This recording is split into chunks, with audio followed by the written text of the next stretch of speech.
Just a couple of other checks you need to do, right? Always go onto the land registry website. Just check the title. Have a look at your access. Like, there's so many people out there obtaining permission for sites where they don't have suitable means of access, or they think they own a footpath where they might store waste or building materials, and actually they don't own that footpath. And again, that stuff needs to be stored somewhere. So always check that. And then the final one would be historic maps. So again, going back to previous land uses, it's a free website. You just put your postcode in, but you can click through and it'll take you through a snapshot in time of the previous uses of your site. So there might be a land use from 100 years ago, which might be a development today. Right, it does happen. So before then, what I would generally do is just take a walk around on Google Maps. So I've been doing stuff in the UK and Ireland. Obviously, you can't go and visit every site every time. There wouldn't be enough hours in the day, and it just cost you a fortune in time and money. Okay.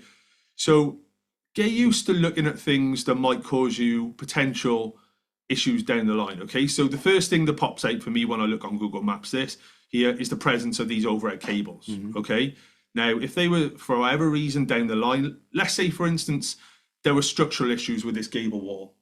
Okay, I'd be looking at having to reroute those cables, because I wouldn't be able to erect any scaffold. Yeah, that type of stuff. Also, I mean, whilst we're on scaffold, okay, as things stand, as a developer, I wouldn't have any right to erect scaffold on the outside of this building. This is likely a public highway. That's a public footpath, okay?